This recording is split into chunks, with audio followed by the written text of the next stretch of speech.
It started with a whisper in the dark. Far out in the quiet stretch of the galaxy, a lonely signal pulsed through the stars. A small cry for help that repeated again and again. It wasn't loud. It wasn't powerful. But it carried something rare, desperation. It came from a planet called Vialora, a place far away from the central trade routes, mostly peaceful and green, known for its art and science. The message was simple. Under attack, civilian populations in danger, requesting any assistance. Across the galaxy, signals like this were not unusual. Many worlds had fallen to invaders, raiders, or cruel species that saw others as nothing more than food or fuel. Most of these cries went unanswered. The galaxy was too big, too cold, and too busy to care. Everyone had their own problems. But this time, the message didn't fade into silence. It reached Earth. Humanity, still new among the stars compared to the ancient alien civilizations, had earned a strange reputation.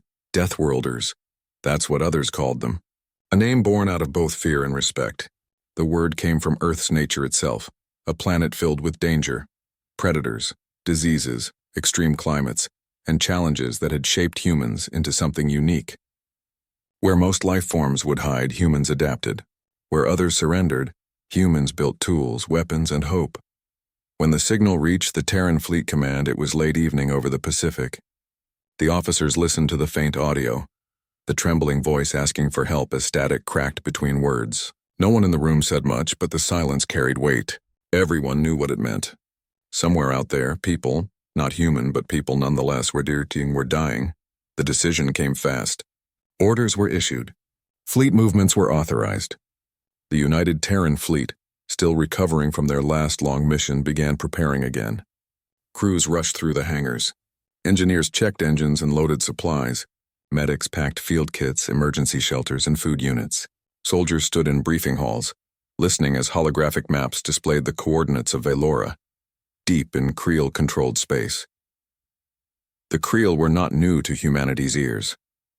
They were a hive-minded species that spread through systems like a living storm. No one reasoned with them. They took, consumed, and left behind nothing but ash. Most governments avoided direct conflict with them. But the humans, they saw it differently. To them, an SOS wasn't just a call. It was a promise. Someone was alive and still fighting to survive. And to ignore it would be to betray everything they stood for. The preparations continued through the night.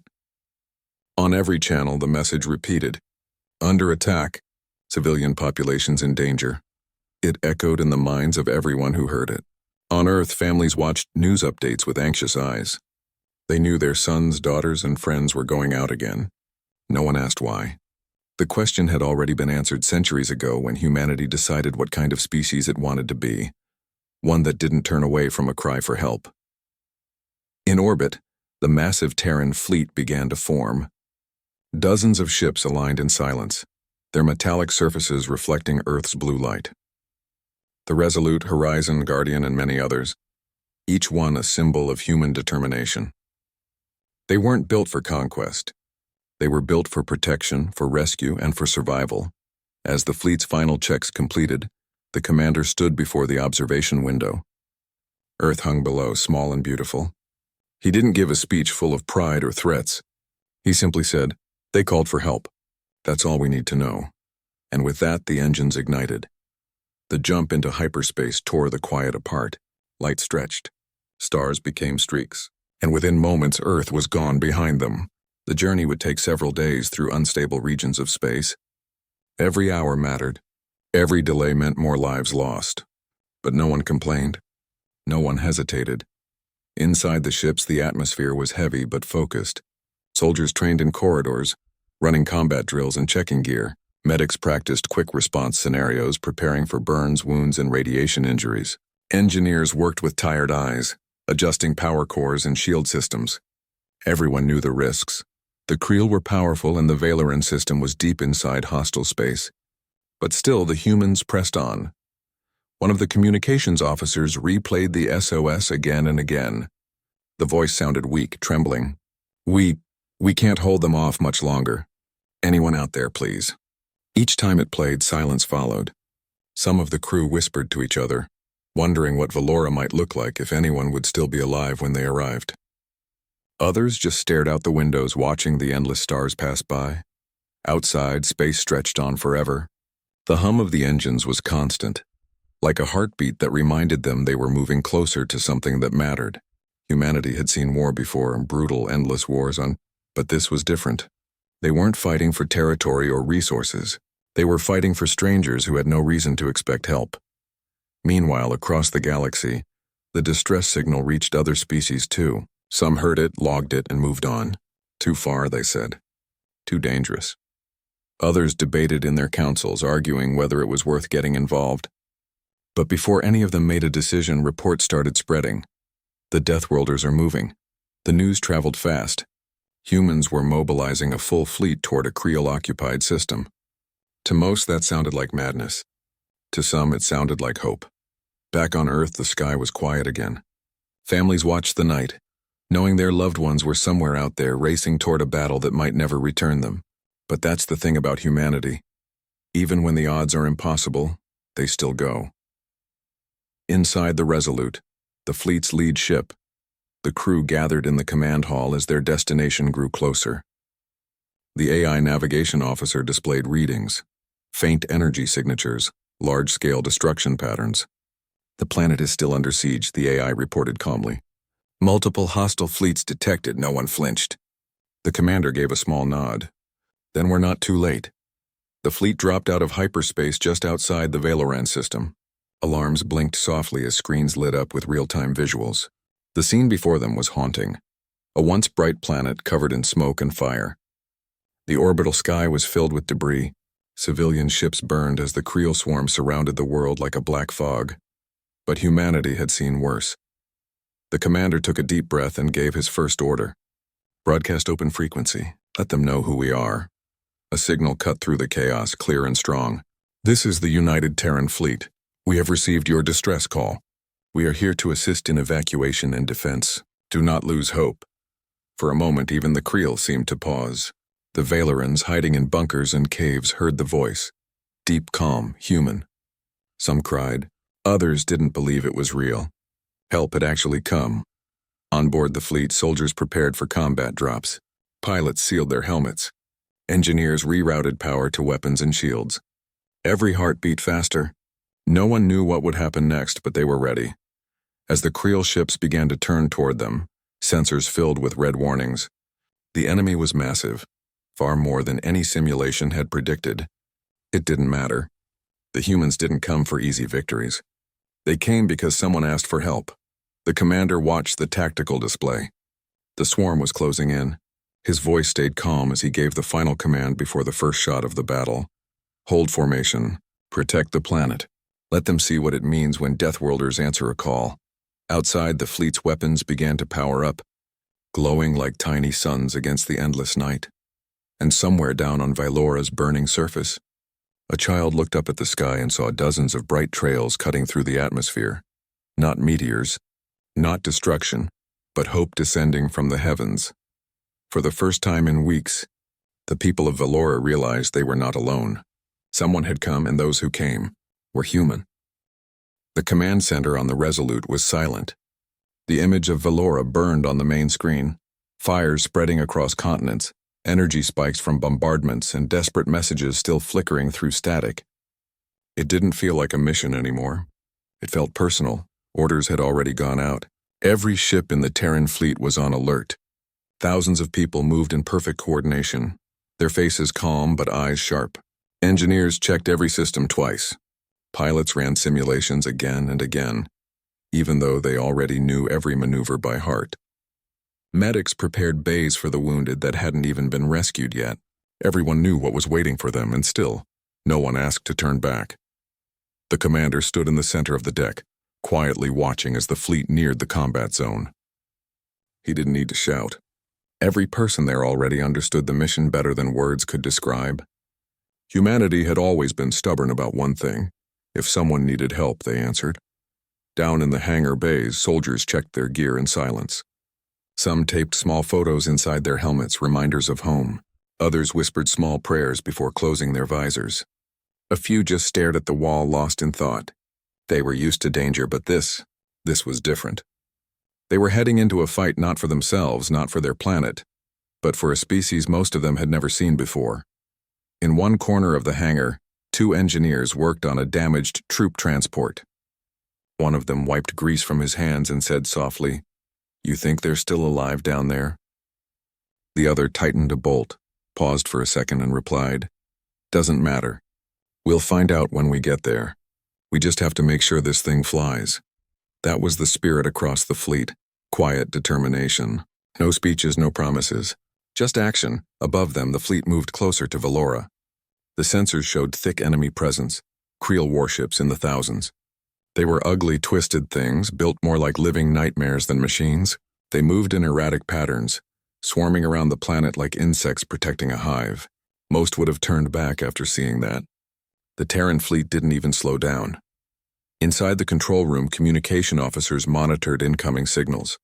There were still faint Valoran distress calls breaking through the interference. One message came from a civilian shelter begging for help. Another came from a small defense post still fighting with what little energy they had left. It was chaos down there, panic, confusion, and fear. The commander gave the order to prepare a message. His voice was steady, almost gentle. "Open broadcast," he said. "To anyone still listening on the surface of Valora. The transmission went out on all open channels. This is the United Terran Fleet. We have received your signal. We are here to assist. Hold your ground. Help is on the way." For a moment, the signal was met with silence. Then a single broken voice came back, half-choked with disbelief. You came? Humans." The reply was calm and certain. "Yes, you're not alone anymore." In that single exchange, everything changed. Down on the surface, amid the ruins, survivors started whispering to each other. The humans had come. The Deathworlders were real. The sky that once rained fire might soon rain hope. Meanwhile, in orbit, strategy teams began working quickly. They needed to plan the drop zones, coordinate strikes, and build temporary evacuation corridors. The Valoran system's gravity made it risky for large ships to enter the lower orbit, so humans had to rely on smaller crafts and precise maneuvers. It wasn't easy, but Earth had never been known for taking the easy road. Fleet Command split the operation into 3 parts: air dominance, civilian rescue, and ground support. Every move had to be timed perfectly. One mistake and thousands could die. Yet even in that tension, the air inside the ship felt strangely focused. It wasn't panic. It was purpose. A young pilot sitting in his fighter ran a diagnostic on his systems. As he stared at the glowing dashboard, he murmured, "They called for help. That's all that matters." Then he powered up his engines ready for launch. Back on Earth, far away from the battle, people watched updates through live transmissions. The world had seen many tragedies before: wars, disasters, and pain. But this time, something different was happening. The entire planet stood still, watching their sons and daughters reach for the stars again. There were no flags waving, no politics, no speeches, just quiet pride. One of the news anchors said softly, "They're not going for victory. They're going to save lives." In space, the countdown began. All ships prepare for warp entry into low orbit.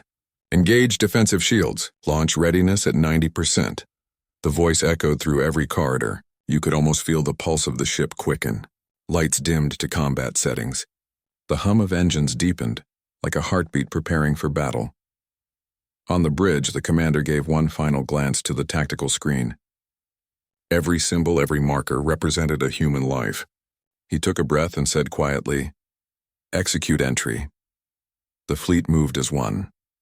The stars blurred again as the ships jumped into the Valoran orbit. The moment they arrived, the sensors exploded with alerts. Enemy signatures filled every direction. Creel vessels locked onto them immediately, unleashing waves of plasma fire and swarms of drones. The first few impacts hit the shields, shaking the ships but not breaking them. "Return fire," came the calm order. Human cannons roared to life. Railguns launched projectiles faster than light, tearing through Creel lines. Laser batteries traced blue light across the darkness, cutting down swarms one after another. In seconds, the peaceful void turned into chaos. But humans didn't come just to fight. Behind the battlefront, dropships began to descend through the atmosphere. Each one carried medical teams, rescue units, and supplies. They flew through enemy fire, dodging debris and explosions, guided by determination more than sensors. Some didn't make it. Others pushed through the burning sky and reached the ground. Down below, Valoran survivors watched in disbelief as the ships landed. They had expected invaders, more death. But when the doors opened, humans came out carrying stretchers, food packs, and portable shields. They moved quickly, protecting civilians and setting up safe zones. The soldiers didn't yell or boast, they just worked. Calm, focused, efficient. One Valoran elder, trembling, asked a soldier, "Why are you doing this? You don't even know us." The soldier smiled behind a dusty helmet and replied softly, "Because you asked for help." In orbit, the fight continued. The Creel fleet was massive, but the Terran ships fought like they were one mind. Every maneuver was planned, every shot counted. Pilots risked their lives to protect rescue ships. Commanders coordinated strikes that looked like chaos from the outside but were actually perfect timing and teamwork. Hours passed. The humans were tired, their ships taking hits, but they didn't stop. Whenever one fell, another moved in to fill the gap. They had no backup, no reinforcements, just each other. By the end of the first day, thousands of civilians had been rescued. Evacuation transports left the planet filled with people who once thought they'd die there. The sky above them still burned, but hope had returned. Inside the Resolute, the crew worked endlessly. The medics' hands shook from exhaustion but kept treating the wounded. Engineers patched hull breaches without sleeping. Soldiers cleaned their gear, ready to go again at dawn. Every person on board knew they were far from done. The Creel were still out there, regrouping. As the artificial night cycle began, the commander walked the observation deck. The stars outside looked peaceful again, but the planet below told another story, scars of war glowing faintly in the dark. He stood quietly for a moment, then spoke to no one in particular. "This is who we are," he said softly. "We don't look away." The fleet remained in position, orbiting Valora like silent guardians. Even as they rearmed and repaired, they knew the next wave was coming. The Creel never gave up easily, but neither did humans. For now, though, the people of Valora slept for the first time in weeks without fear. In the shelters and ruins, they whispered stories to each other. About the strange warriors from the Deathworld, the ones who crossed the stars to answer a simple cry for help. And far above, in the cold silence of space, the Terran ships waited, shields humming softly, engines warm, crews awake, ready to fight again if they had to. Because when humanity answered an SOS, they didn't just send help, they sent everything. The planet Valora hung below them, covered in smoke and chaos. Even from space, the damage was heartbreaking. Entire cities glowed faintly through layers of dark clouds. The once green lands were now dotted with fire and ruin. From the moment the Terran fleet entered orbit, it was clear how desperate the situation had become. Every ship in the fleet was silent for a few seconds, as if the crew was holding its breath. It wasn't the first time humanity had seen destruction, but it never got easier. The screens flickered with readings, heat signatures, distress calls, wreckage from crashed ships. And somewhere down there, people were still alive, still sending out weak signals that repeated through the static. The commander looked at the planet, his jaw set. He didn't say much, but everyone on the bridge understood what came next. The order came quietly. Prepare for ground operations. Protect the civilians. We hold the line. In seconds, the fleet came alive. Engines flared, shields powered up, and hundreds of smaller crafts detached from the main ships. The dropships, filled with medics, engineers, and soldiers, lined up in perfect formation. Their mission wasn't conquest, it was rescue. But they knew they'd have to fight to make that possible. The enemy ships, the Creel, noticed the humans immediately. They swarmed like dark clouds across the void, their strange insect-like hulls glinting in the weak sunlight. They weren't beautiful ships. They were built to destroy, not to create. As they turned toward the Terran fleet, the space around Valora seemed to come alive with movement. The first warning alarms echoed through every human ship. "Incoming hostiles!" The voice over the intercom was calm, but everyone could hear the tension behind it. Then came the next command, sharp and clear. "Hold formation. Return fire when ready."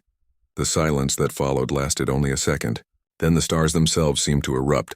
Bolts of energy shot across space, lighting up the darkness. Human ships moved in tight groups, their defensive shields glowing as enemy fire struck them. Railguns thundered in response, sending metal streaks of light through the void. The sound didn't carry through space, but every vibration inside the ship felt like a heartbeat. In the chaos, communication channels were filled with calm voices. Squad 3, cover the evac corridor. Medical teams ready on Deck 4. Dropships clear for descent. The humans were organized, steady. Every person knew exactly what to do. As the battle raged above, the first wave of dropships broke through the atmosphere. The pilots maneuvered between explosions, guiding their crafts through burning clouds. The sight below made even the most hardened soldiers pause. Entire cities were falling apart. Roads cracked, power lines burned, and smoke covered everything. But they could also see movement, people waving for help, signaling lights toward the sky. The first ship landed on the outskirts of a destroyed city. Dust and debris filled the air as the doors opened. Humans stepped out into the heat and chaos, their boots sinking into ash-covered ground. Without hesitation, they began setting up shields around the area, scanning for survivors and directing civilians to safety zones. The Valorans, weak and frightened, stared in disbelief. They had heard rumors about Deathworlders, stories of terrifying humans from a planet so harsh that even their animals could kill. Yet what they saw wasn't monsters. It was people. People who moved with confidence and kindness, who covered the wounded and carried the weak. One Valoran, injured and struggling to walk, reached out to one of the humans. "You came," he whispered. The human nodded and gently replied, "We heard your call." Up in orbit, the fight was growing heavier. The Creel had unleashed their full swarm. Their ships were faster and more numerous, but the humans fought with precision and teamwork. Every time a Terran vessel took a hit, others moved to shield it. Pilots flew like they had no fear, darting through enemy formations and drawing fire away from rescue ships. Inside one of the Terran carriers, engineers worked nonstop to reroute power. Sparks flew, alarms blared, but no one left their post. A young technician shouted, "We're losing shields on the port side." The chief engineer didn't even look up from his console. "Then reinforce it manually. We don't stop while people are still alive down there." Back on the ground, the rescue zones were starting to fill with survivors. The humans had set up portable shelters, clean water units, and medical tents. Doctors treated burns and injuries while soldiers guarded the perimeter. The sky above them roared as more dropships descended. The Valorans couldn't believe how fast the humans worked. In a matter of hours, they had built order out of chaos. They shared food, offered comfort, and even used translation devices to speak directly to the locals. For the first time in days, the people of Valora felt something they thought they'd lost: hope. As night fell, the planet's horizon lit up with battle fire. From the ground, it looked like a storm of light across the stars. The humans didn't rest. They rotated shifts, making sure the rescue continued through the dark. Every person had a role. Every hand mattered. In one shelter, a group of Vyloran children sat close together, staring at the humans moving outside. One of them asked softly, "Why would they come all this way for us?" An older man, a local scientist, replied with a tired smile, "Because that's what they do." The next morning, the battle above reached its most dangerous point. The Creel began focusing their attacks on the human supply ships, trying to cut off the rescue efforts. Explosions rippled through the upper atmosphere as one of the Terran cruisers took heavy damage. But instead of retreating, it pushed forward, using its last bit of energy to protect a convoy of evac transports. Inside the command center, the crew could feel every impact through the floor. The commander stood at the window, watching debris scatter through space. "Status?" he asked. "Shields at 60%, came the reply. "We can't hold this pace forever," he nodded slowly. "Then we don't. We finish what we came here to do." He turned to the communications officer. "Open channel to all ships." The officer did. His voice carried through the fleet. "This is the commander. You've done everything I could ask and more. But remember why we're here. Those people down there are still counting on us. We don't back off. Not now." The message was short, but it spread strength through every person who heard it. Pilots adjusted their grips. Engineers pushed through exhaustion, and medics tightened their packs. They didn't fight for medals or pride. They fought because someone had to. Hours later, the first major evacuation wave began. Huge transport ships broke through the smoke to pick up civilians from the ground. The humans formed defensive lines around them, holding off the Creel who tried to strike from orbit. Every rescued group meant lives saved, families, children. People who had already accepted death but were now getting a second chance. From above, the humans coordinated their efforts like a living network. One ship covered the other. One soldier protected another. Even when explosions rocked the sky, no one panicked. They trusted each other completely. As the last transport lifted off that evening, carrying thousands of Valorans to safety, cheers erupted across the human channels. It wasn't victory, not yet, but it was proof that their mission was working. Humanity had come through. When the fleet regrouped in higher orbit, the planet below looked a little less hopeless. There was still smoke, still fire, but now there were also signals of life, rescue beacons and shelters glowing in the dark. In the quiet that followed, the commander finally sat down. He looked tired but proud. Around him, the crew exchanged small smiles and quiet nods. They all knew this was far from over. The Creel were regrouping, preparing another wave. But the humans had made their message clear. Vylora was not alone anymore. Down on the surface, as the night wind carried the faint hum of distant engines, a Valoran child stood outside one of the shelters. Above the smoke, tiny dots of light moved across the sky. She tugged at her mother's sleeve and whispered, "They're still up there." Her mother looked up too, eyes filled with gratitude and disbelief. "Yes," she said softly, "and as long as they are, we still have a chance."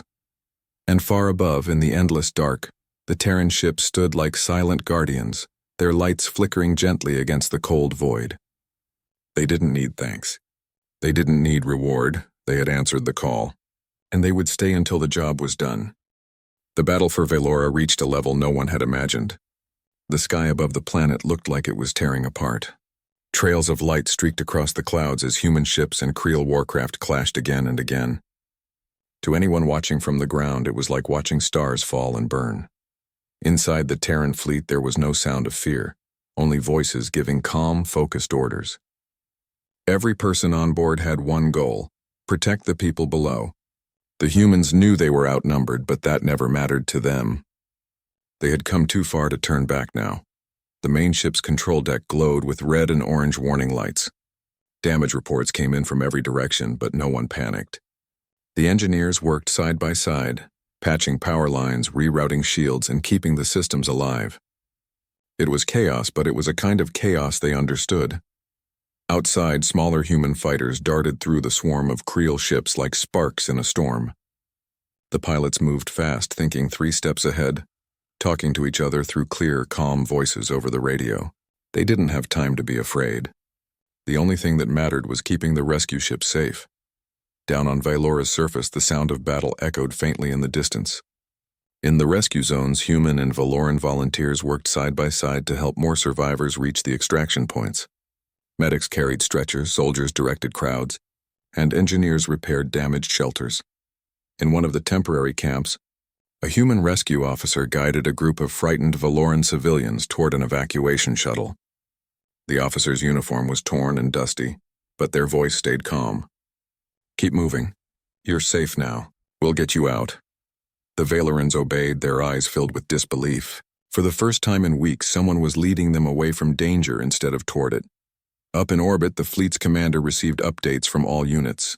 Every rescue mission came with losses, every victory with a cost. But the numbers didn't matter as much as the faces behind them. Each person saved meant a reason to keep going.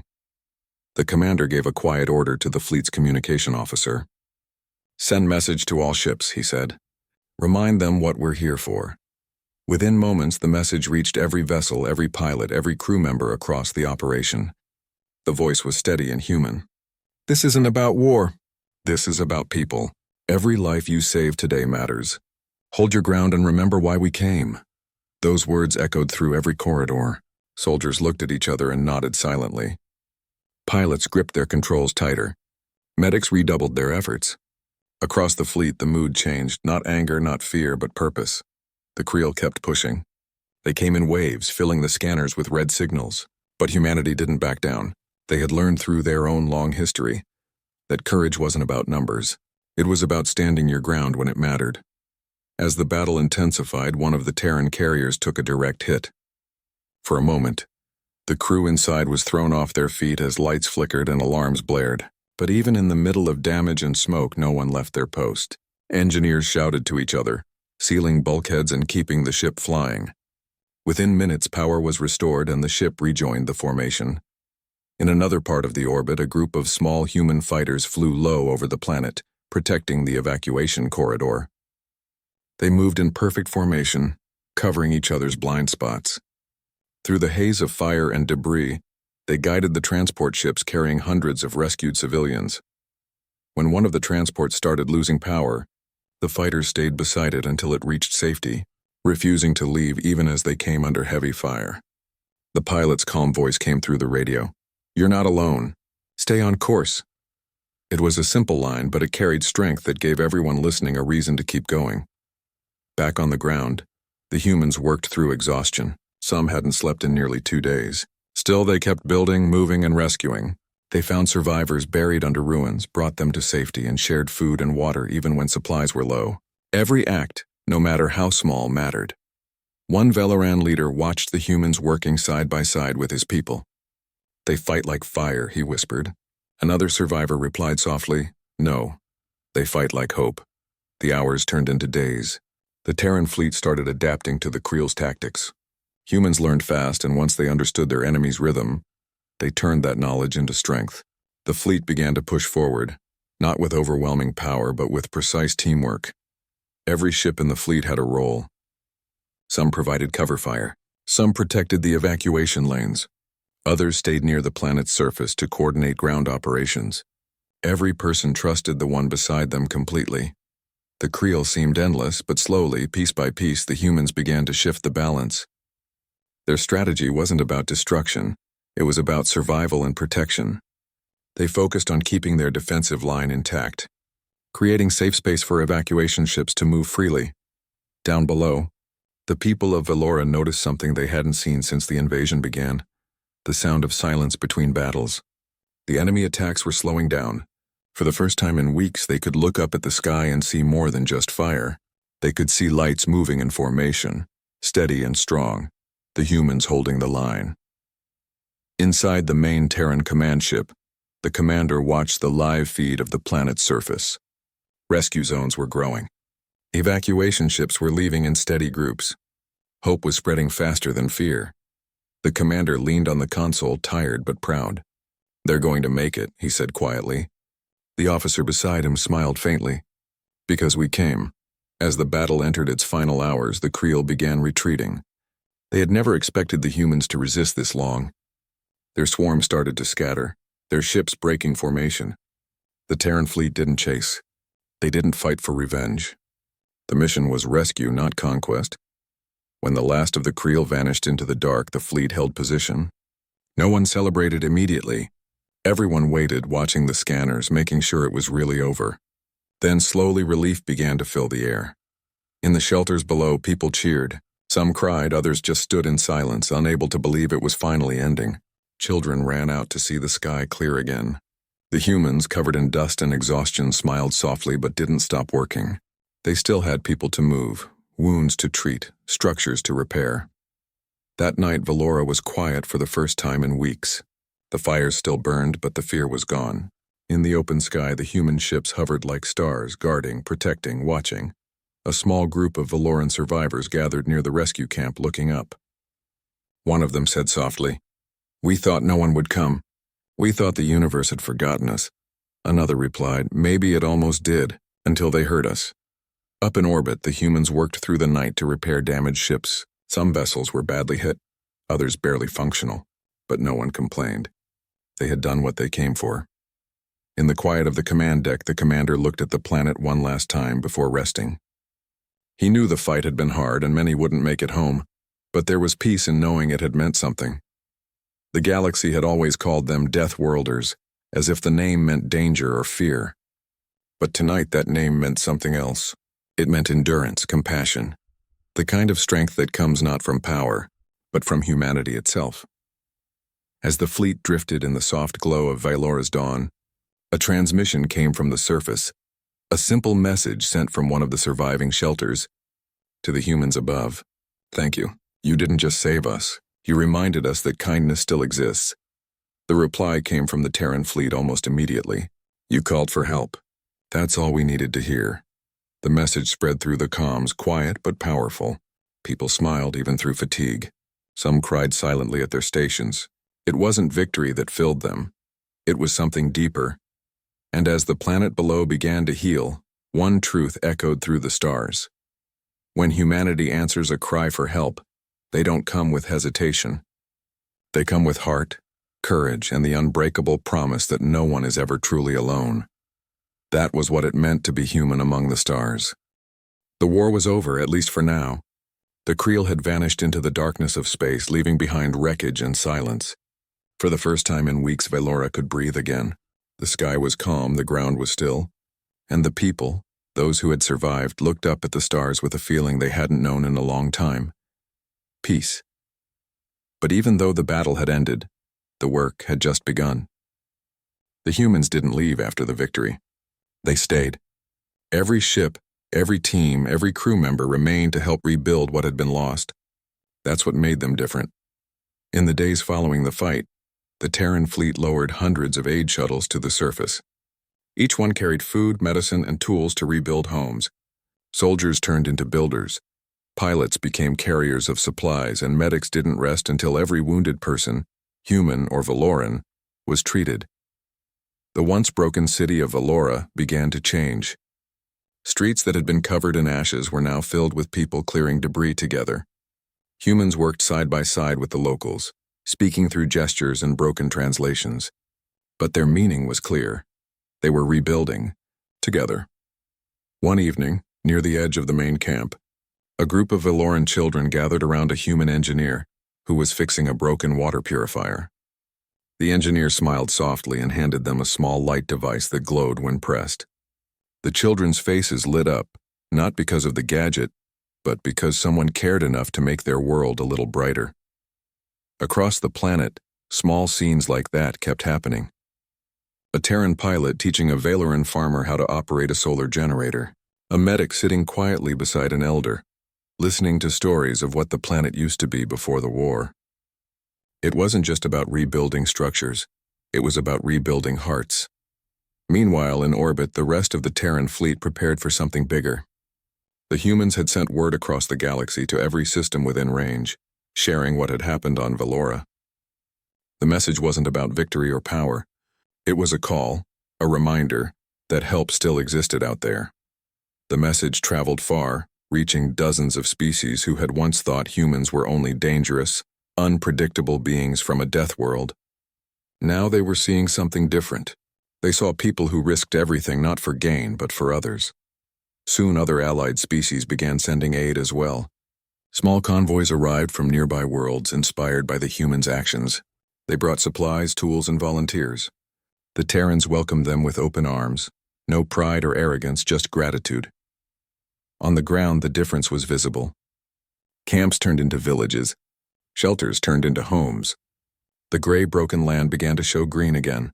The humans had brought machines that could clean the soil and purify the water.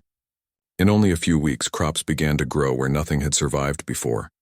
At night, the humans sat around campfires with the Velorans, sharing food and laughter. It didn't matter that their languages were different. What mattered was the warmth of shared effort, the silent bond between survivors and saviors. But not everything was simple. The aftermath of war carried its own kind of struggle. Many of the human crew had lost friends in the battle. The fleet carried silent memories of those who didn't return. Some soldiers spent their nights looking up at the stars, remembering the voices they'd never hear again. Yet even through grief, they found meaning. They didn't die for nothing, one officer said quietly as he placed a small piece of metal, a badge, from a fallen comrade on a newly built memorial near the camp. They helped save an entire world. That memorial became a sacred spot. Every day, Velorans and humans came to lay flowers or small tokens, pieces of stone, crafted charms, handwritten notes in 2 languages. It stood as a reminder that compassion was stronger than destruction. Days turned into weeks. The fleet above slowly grew smaller, as some ships left to deliver aid to other worlds that had called for help after hearing the story of Velora. Humanity had started something far bigger than they realized. Across the galaxy, the message kept spreading. The Deathworlders came, and they saved us. That phrase echoed through countless systems. Some civilizations had once feared humans for their reputation, the ones who came from a world full of danger, storms, and challenges. But now that fear was turning into respect, even admiration. People began to say that if a world ever fell into darkness, the humans would come with light. Back on Vylora, the rebuilding continued. The planet's government, what was left of it, asked the Terran commander to stay a little longer to help organize things.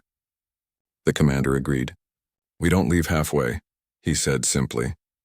Together they rebuilt schools, hospitals, and farms.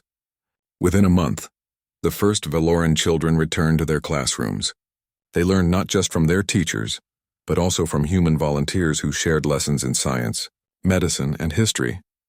One day, during a ceremony in the main plaza, the Vyloran leader stood before a crowd and spoke through a translator.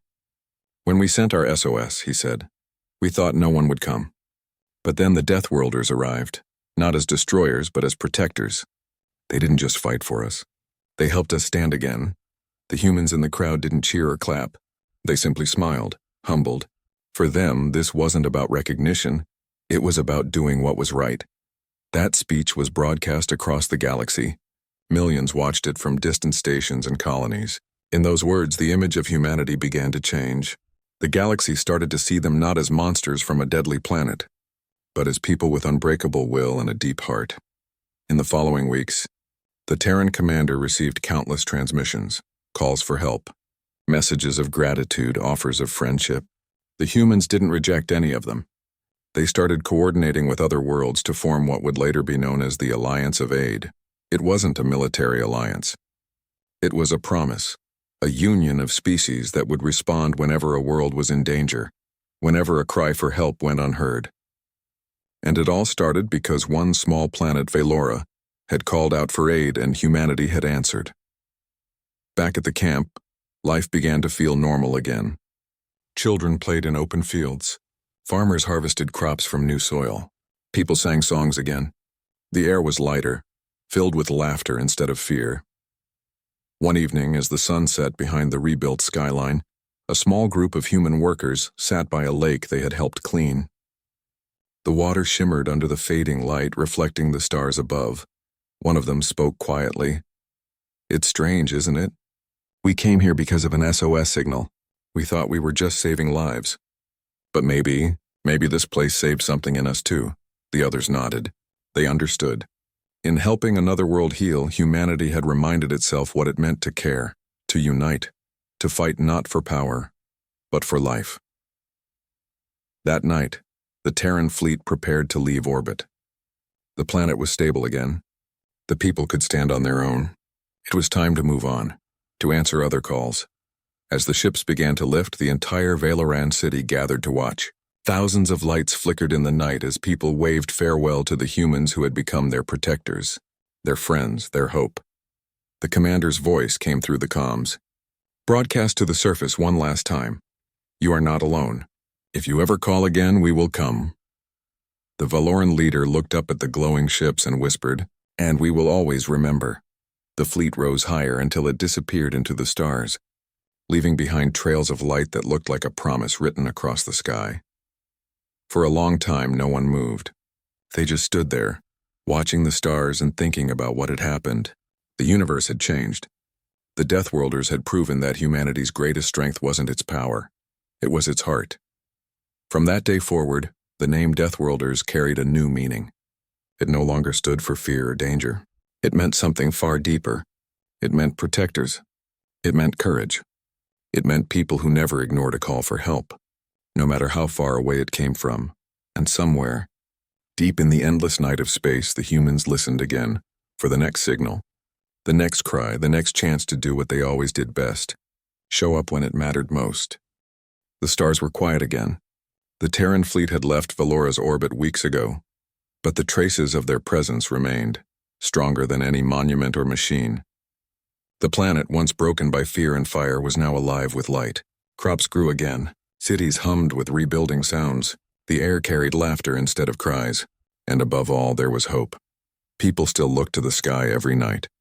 The Vyloran children would point to the constellations, trying to guess which one the humans had gone to next. Their elders would smile softly, saying, "They'll be where they're needed most." The story of Valora spread faster than anyone expected. Every colony, every outpost, every world in the nearby systems had heard of what the humans had done. The words traveled not through governments or broadcasts, but through people, through those who had seen the truth with their own eyes. They said, "The Deathworlders came and they didn't bring destruction. They brought protection." Before Valora, humans were often seen with mixed feelings. Some admired their courage, others feared their nature, their unpredictable willpower, their stubbornness, their ability to survive the impossible. But after Valora, everything changed. The galaxy began to see them not as a threat, but as guardians. Far away aboard the main Terran command vessel, the crew was still busy answering transmissions. One distress signal after another came from distant worlds. Not all were as large or desperate as Valora's had been. Some were simple cries for medicine, for food, for water. And each time the humans answered. The commander, tired but calm, stood before the main holomap that displayed dozens of stars. Each one glowed faintly, marking a world that needed help. "We can't reach them all," an officer said quietly. The commander nodded. "No," he replied, "but we'll reach as many as we can. One world at a time." And that became humanity's silent mission. Over the next months, Terran aid fleets began traveling across sectors that most other species had long abandoned. They reached asteroid colonies running out of air, frozen moons where miners were trapped, and forgotten stations left in silence. Wherever they arrived, they brought light, medicine, food, and something more powerful than all of it, the feeling that someone still cared. Back on Valora, the humans' influence continued to grow in unexpected ways. The people began to organize their own rescue teams inspired by what they had seen. They painted the human fleet's emblem, a simple circle of stars, on their uniforms. To them, it wasn't just a symbol of Earth. It was a symbol of unity. One day, a group of Valoran engineers gathered near a newly built communication tower.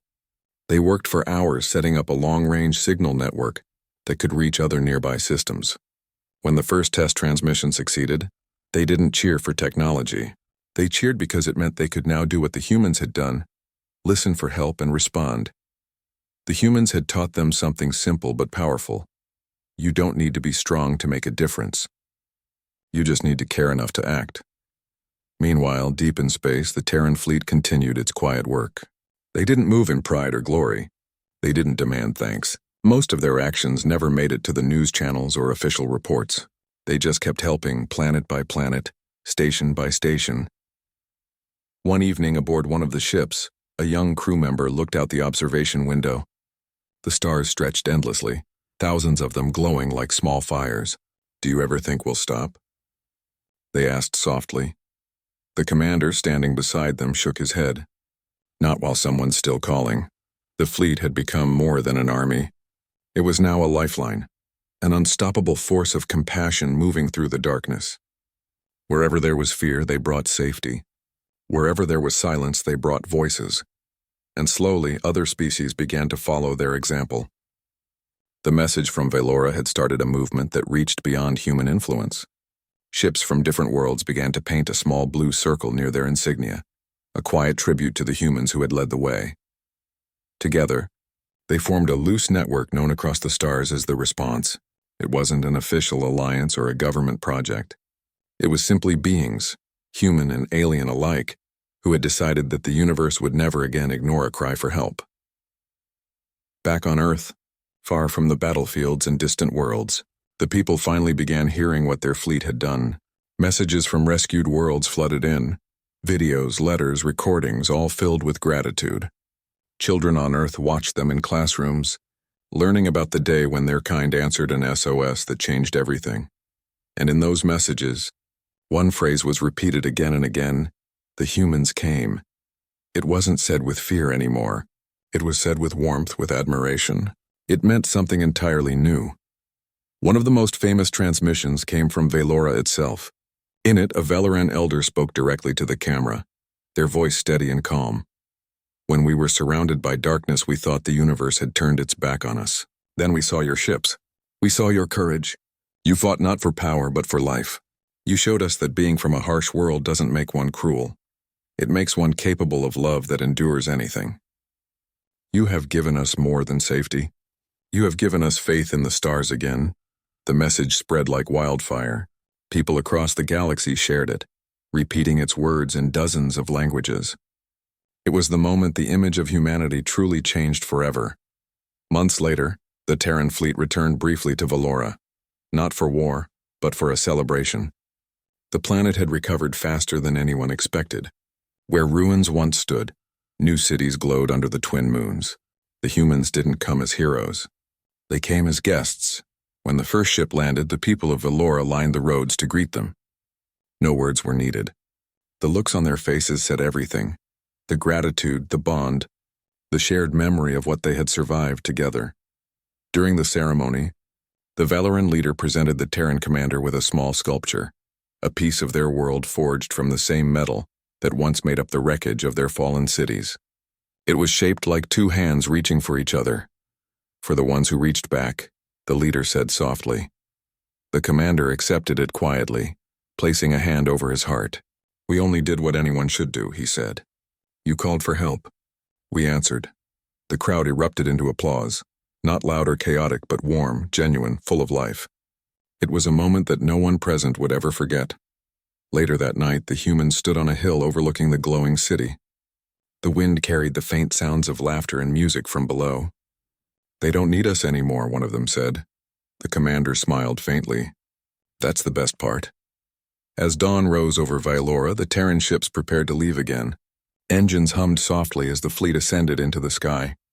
From the ground, it looked like a new constellation forming, a reminder written in light. And this time, as the people watched, they didn't cry. They smiled, because they knew that somewhere far away another world would soon see that same light and feel the same hope. The humans didn't see themselves as saviors. They were simply doing what they believed was right. They didn't come for fame or recognition. They came because they understood something the universe had forgotten. That strength means nothing without compassion. And so, the story of the Deathworlders became something far more beautiful. It became a legend told across stars, a reminder whispered in every language. When the darkness comes, when hope seems lost, listen to the sky, because somewhere out there the Deathworlders are listening too. For generations to come, children on distant worlds would look up at the night and dream of the humans who came when no one else would. And though stars fade and wars end, one truth remained timeless. Humanity would always answer the call. Not because they were fearless, not because they were powerful, but because deep down they could never ignore a cry for help. That was what made them Deathworlders. Not their toughness, not their weapons, but their hearts. And in the silence between the stars, the universe was never the same again.